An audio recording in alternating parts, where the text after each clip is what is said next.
Fernando Torres, representante de Tungurahua por la Alianza Partido Social Cristiano Cambio. De lo económico, acoja las observaciones que voy a realizar sobre un punto en especial: la enajenación ocasional de acciones y participaciones, y también el pago sobre utilidades en las enajenaciones ocasionales, permanentes, directas e indirectas, de acciones, participaciones y derechos. Luego de mi intervención en el primer debate, escuché al menos 3 reparos a lo que dije. El primero fue en el sentido de que en el Ecuador es tan bajo el número de ecuatorianos que tienen acciones o participaciones que no tiene mayor trascendencia el que se haga un cambio en la ley de régimen tributario para hacer pagar a aquellos que hoy no pagan en el caso de enajenaciones de acciones y participaciones. El segundo reparo tenía que ver con el hecho de que con la reforma algunas transacciones en el ámbito de las acciones y participaciones que se han hecho últimamente entre empresas como Tony, Lafarge o Produbanco deberían haber pagado algo que no pagaron por haber sido una simple enajenación ocasional. Y el último y tercer reparo fue en el sentido de que todos los países, salvo Argentina, en América del Sur, pagan o hacen pagar en el caso de enajenaciones de este tipo de títulos, sean acciones o participaciones. La Comisión ha presentado un cuadro, ese cuadro tiene errores.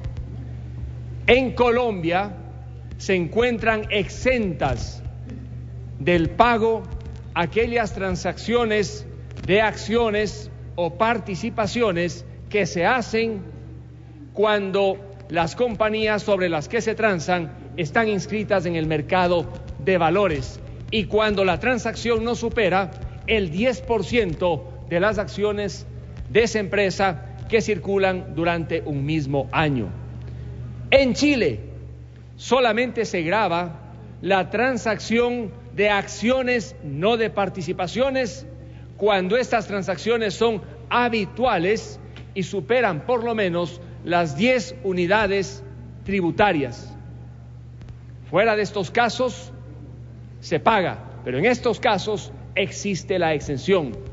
Pero lo más importante es lo que ocurre en la legislación peruana.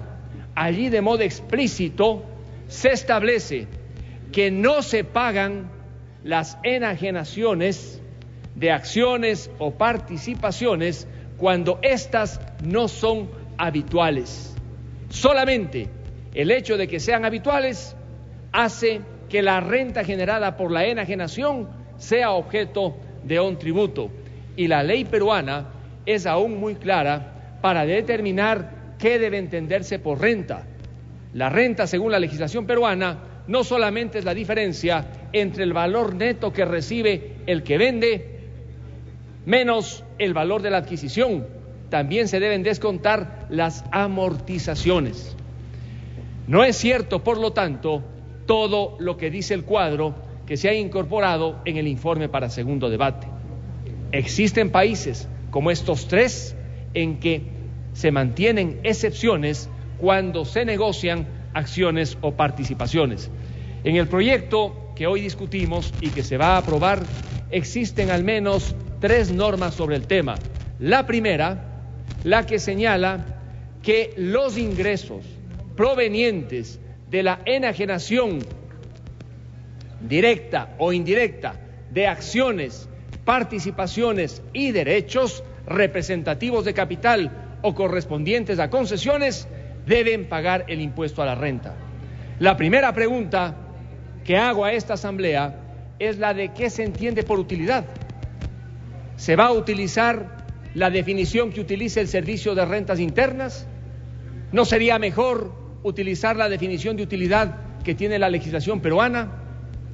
La segunda reflexión: las acciones, como expliqué en el primer debate, se transfieren por lo general mediante endoso, se comunican, se inscriben en el libro de accionistas. Las participaciones de una compañía limitada se transfieren mediante escritura pública cuando ha habido la decisión unánime de los miembros de la Junta para que se haga esa transferencia. Cuando se transfieren acciones, en la legislación ecuatoriana no se distingue entre título y modo. Por ello, si se va a determinar la utilidad y no hay contrato, ¿qué va a hacer el Servicio de Rentas Internas? ¿Verificar las cuentas para ver cuánto pagó el uno, cuánto pagó el otro? Cuando las transferencias pueden hacerse a valor nominal. Si la acción vale $1, se transfiere por $1, aunque ese dólar en el que se transfiere la acción valga más con relación al patrimonio de la empresa. Esos son problemas que se van a presentar y que ahora no existen. En segundo lugar, ¿qué se debe entender por enajenación? Cuidado, creemos que la enajenación es venta. La enajenación es venta, donación, permuta, y en la ley peruana inclusive se incorpora el concepto de expropiación. Luego viene lo otro, ¿qué entender por enajenación indirecta? Si se transan acciones de la empresa A, que es accionista de la empresa B, se podría entender que existe enajenación indirecta en la empresa B por las transacciones que se hicieron en la empresa A. La ley peruana y la ley chilena le han puesto muchísima atención a la enajenación indirecta, especialmente en actividades como la explotación del cobre y en general la minería. Sería bueno que se precisara. Y por último, en esta norma no solamente se habla de acciones y participaciones, también se habla de derechos. ¿A qué derechos nos referimos? Una acción puede permitir que uno ceda el derecho al usufructo. ¿Podría ser grabada la cesión del derecho al usufructo en una acción? Al parecer sí, pero no está claro, porque lo que se debe entender por enajenación debería estar detallado como se hace en la legislación peruana.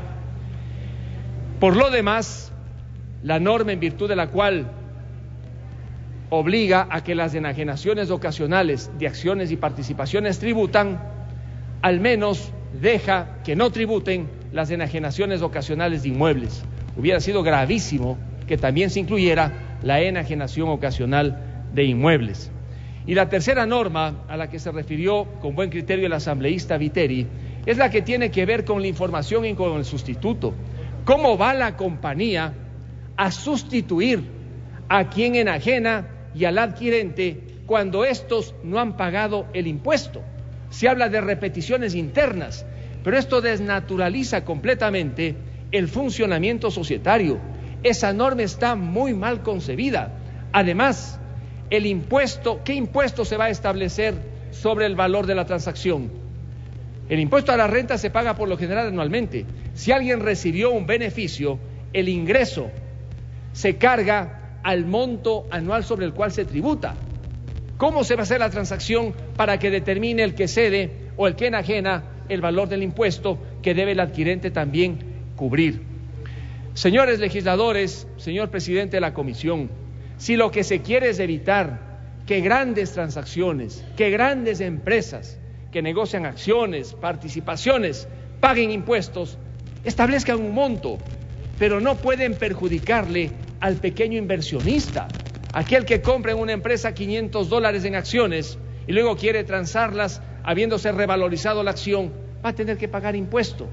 Establezcan un monto para que, bueno, los grandes, eso sí paguen, pero no los pequeños ni las clases medias.